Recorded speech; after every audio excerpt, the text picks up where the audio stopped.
It was like a ghost town. I have no idea like where they went.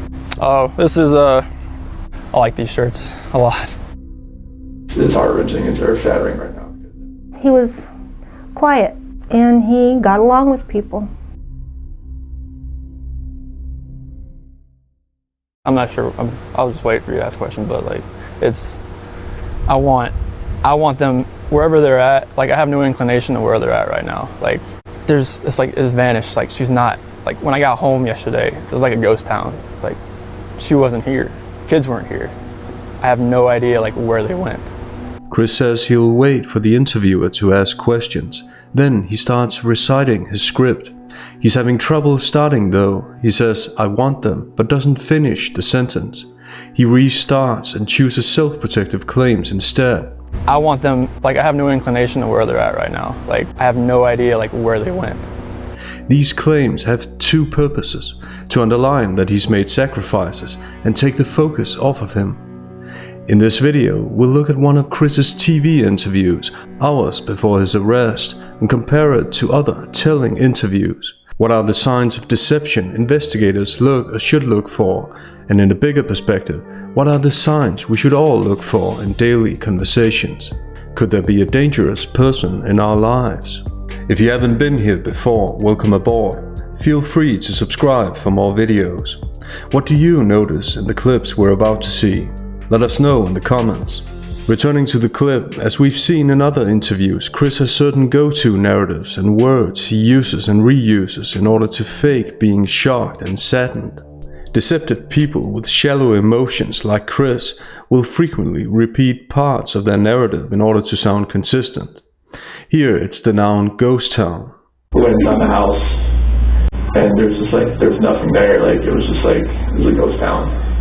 There are two other ways Chris unintentionally reveals that he's reciting a script. The first one is the misalignment between the emotional words and his facial expressions. And it's just earth-shattering. I don't feel like this is even real right now. It's like a nightmare that I just can't wake up from.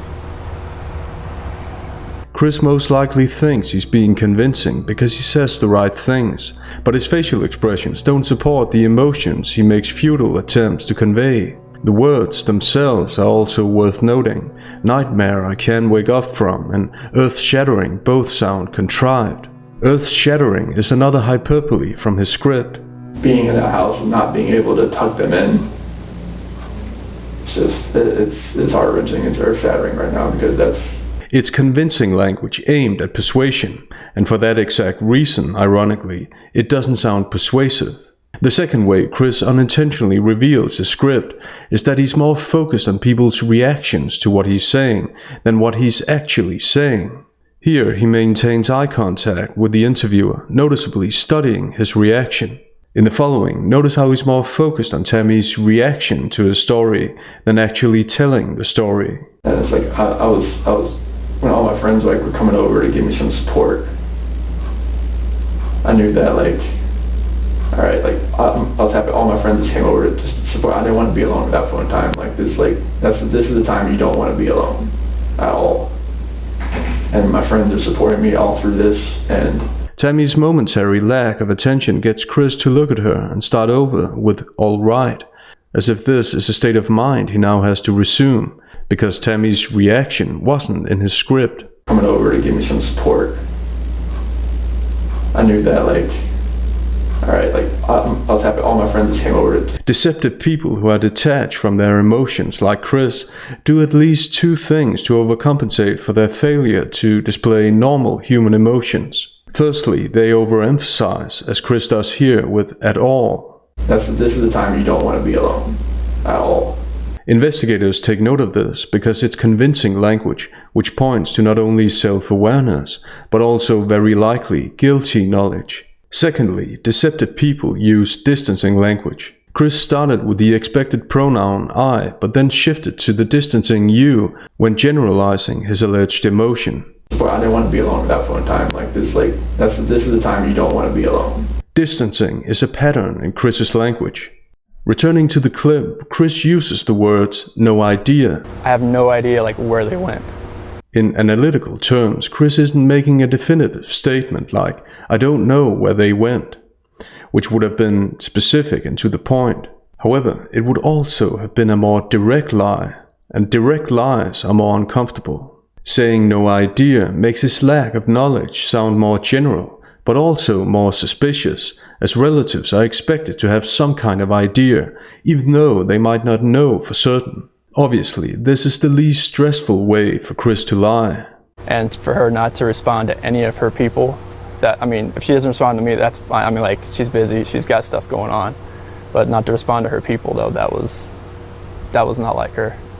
Chris's association with other people is a way for him to share the burden of being concerned, or in his case, pretending to be concerned.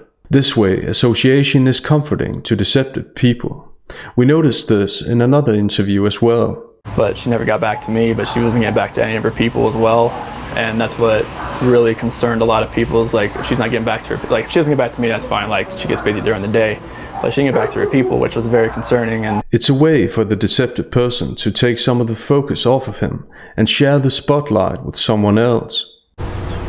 Chris, you've got a beautiful family, and it looks like you all love each other very much. What went through your mind the minute you're like, something's wrong? It's like I was trying to get home as fast as I can. I was blowing through stoplights. I was blowing through everything, just trying to get home as fast as I can, because none of this made sense. We went through everybody. Just everything in my contact list and her friend's contact list, and nothing has come up. Everybody has said they haven't heard from her either. Chris was asked what went through his mind the minute he realized something was wrong. He answers using affective prosody. Affective prosody is when a speaker changes their voice, pitch, tonality, etc. in order to convey emotion, and in Chris's case, in order to overcompensate for his lack of emotion. In this clip, however, this prosody ends up sounding like restrained laughter, which revealingly matches his facial expressions. Everything in my contact list. Chris again chooses to highlight his own efforts, once again coming across as the self-sacrificing family man, underlined by the dramatizing vowel stresses. All of this has a self-protective function. Recurring self-protection is something investigators should pay very close attention to, because it's an indication that the subject's thinking about himself first and foremost, which again doesn't prove the existence of guilty knowledge, but points to it. Another aspect of this self-protection is the closing. Nothing has come up. Everybody has said they haven't heard from her either. Again, Chris has an interest in associating with other people so that he doesn't have to face this alone, linguistically speaking. Finally, it's worth noting that he consistently refers to his wife as she, which is distancing. So far, he's only said her name once. If we're only looking at 30 seconds from one interview, we should take note of it, but it isn't necessarily suspicious. However, when we have similar findings from different interviews, we have a pattern, and Chris has a pattern of distancing language. Those are my kids. Those are like you made those kids, The distancing language continues as Chris has a hard time even formulating the emotions he knows he's expected to convey, but doesn't have. I'm just hoping right now that she's somewhere safe, and maybe she's there, but right now it's just if she's vanished, I want her back so bad. I want those kids back so bad. Maybe she's there, Chris says, indicating that she isn't. He refers to his family with the distancing she and those. It's presupposed that a relative hopes for his missing loved ones to be somewhere safe. Thus, Chris, feeling the need to state the obvious, again points to the fact that he's really thinking about himself first and foremost, that it's sensitive to him that he comes across as caring and emotional, while being anything but. Last night was traumatic. Last night was, I can't really stay in this house again, with nobody here. This 6-second passage contains 3 red flags. The first red flag is Chris's use of emotional words, without the proper facial expressions to go with them. Last night was traumatic. Last night was... The second red flag is the adverb really, which modifies a statement. I can't really stay in this house again, Here it detracts from his claim that he can't stay in this house again. Like when someone says, we don't really know each other, suggesting that the people in question actually do know each other. The third red flag is the distancing nobody, as if he's not even referring to his family. with nobody here. This is a pattern. Chris can consistently use language that indicates closeness. If you're out there, just come back. This house is not complete without anybody here.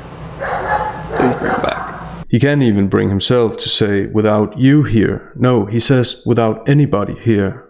A fourth observation, which isn't a red flag in itself, but is worth noting, is that he keeps qualifying the shock and sadness he's faking. In this clip, he does it with the words, I mean. Last night was traumatic. It's as if he thinks the more descriptions he adds, the more convincing he sounds, which really shows us something about what he's lacking. He lacks the sufficient self-awareness to see that it's not the words that count. Rather than just self-awareness, it speaks to a lack or complete absence of empathy. Chris can't empathize enough with people to see how he comes across. Still, he always thinks that he's able to outsmart everyone, which is ironic. He keeps overqualifying, overcompensating. And last night I wanted that knock on the door. I wanted to see this kid just run in, just barrel rush me and just give me a hug and knock me on the ground. But that didn't happen. This passage is identical to the passage in this interview, again pointing to his script. I was hoping that I would just ran over by the kids running in the door and just like barrel rushing me, but it didn't happen. Having a script in a situation like this that's supposed to be emotional points to rehearsed answers, and rehearsed answers lack spontaneity and real emotions. The exact kind of emotions Chris can't fake in the moment, which is why he resorts to overly wordy standard answers instead. Chris can't show what he doesn't have, emotions. Next, Chris is asked what the hardest part is, and notice how he finds comfort in his script. What's the hardest part of all of this for you? Not knowing, like if they're safe or if they're in trouble. Like there's just that variable, like I'm not sure, I can't do anything right now from where I'm at. Like I'm not sure if they're safe somewhere, just huddled up somewhere, or if they're in trouble. And knowing that if they could be in trouble, it's earth-shattering right now, and it doesn't feel like it's real. Earth-shattering and doesn't feel like it's real are part of what he's rehearsed. Lying manifests itself physically, which makes it possible to detect. A way for a deceptive person to avoid detection or making detection harder is to repeat the same words and cliches in order to comfort himself. In this passage, Chris once again makes sure to mention that he can't do anything from where he's at, portraying himself as the concerned family man who's exhausted every possibility. Chris says he's not sure if they're safe or in trouble, as he vaguely phrases it. He doesn't say that he doesn't know. Not sure points to knowledge about something. So how would she have left the house if she did leave the house? Or anybody? I don't want to put anything out there, like just suspecting like if something like somebody pulled in the back, and because we have a driveway back there from the new townhomes, but it's so hard to tell. Like there's no cameras in the backyard or anything like that, so it's really hard to even suspect anything right now as far as how she could have left, or if someone came picked her up, or if somebody took her. It's interesting how fast Chris shuts this suspicion down, even saying that he doesn't want to put anything out there. Relatives are expected to want to put everything out there. Here, it's the opposite. Thus, Chris shows an unusual ability to rationalize in a situation where he's expected to be emotional, irrational even. Same as when he thought it made him look good that he did what the police told him to do. However, it actually made him look bad, given the context. You wouldn't really know what you're looking for. That's what the cops pretty much told me. That first day I was like, I want to get out and drive around this. You wouldn't know what to look for. It's very unusual for someone in Chris's position to not want to drive around. Innocent people couldn't be stopped from searching. Chris, however, shows that he's able to not only rationalize, but also bottle up his emotions, his impulse to look for his family. I just want them home so bad. He says, while shaking his head no. The adverb just is dependent on another thought, which the subject's comparing his statement to. Like when young people say we're just going out for a short while, it's implied that they're comparing going out for a short while to the opposite, a long while, which, by the way, almost always ends up being the case. By that same logic, it's most likely that Chris is comparing just wanting them home to not just wanting them home. Did you see your wife when she got home? She got home really late, about 2 a.m., from the airport when she got back from Arizona. Chris was asked if he saw his wife. Chris is the grammatical subject in the main clause of the interviewer's question. Chris, however, changes the subject, both in a grammatical and semantic sense, making his wife the subject in the main clause of his answer. Thus, this is an evasive answer, so the interviewer has to try again. Did you wake up and say, No, I saw her when she got in, but it was really quick, just because it was 2 a.m. in the morning. But I saw the kids in the monitor before I left. And with the emphasis on seeing her really quick, Chris unintentionally shows that he's thinking about himself first and foremost, that he knows it's suspicious and wants to minimize the time spent with his wife. Shanann went to... Where'd you get that shirt? oh, this is I think she got it off Amazon, but this is my favorite college sports team. I like these shirts a lot. It's like when he was flattered by Tammy's calculated interest in him. Chris couldn't stop talking about himself, with his entire family missing. So are you like a pretty techie guy? Not I'll say techie, but I understand like numbers and math a lot. Like that's like with working on these wells. There's a lot of programming, a lot of setting up these wells to make them run, and like using the numbers, the pressures to optimize the wells is something. You already must be like I do that job. No, I did not do that job. It's worth noting that he talks and acts like someone who doesn't even realize that Tammy's being tactical, that he's actually so self-absorbed and has so little empathy that he can't read a room. This speaks to personality, because not everyone would fall for this. You guys, you love your family. Describe your little girls to us, and So Celeste, she's just a ball of energy. Call her Rampage, because she's just always, she's got two speeds, go or she's sleeping. And she's always a troublemaker. She's always the one like jumping off things, just yelling at you and all kinds of things. And Bella, she's the more calm, cautious, mothering type. And she's more like me, she's more calm. But Celeste has definitely got her mom's personality to where she's always just gung-ho, ready to go. A clip like this is telling because it underlines what we've observed. Chris has standard answers he uses, thus he's able to say them fast and immediately, coming across as assertive. And he uses these answers whenever he can. Let's compare this passage to an almost identical passage. Celeste is more the rambunctious, just like all out. She either goes or she's sleeping type thing. So she's always getting in trouble. Bella's more like me. She's more of the calm, just like she's cautious type thing. These rehearsed answers indicate just how detached Chris is from his emotions. He relies on fixed answers rather than speaking spontaneously, because he doesn't have any spontaneous emotions. The distinction he makes resembles the distinction his mother made.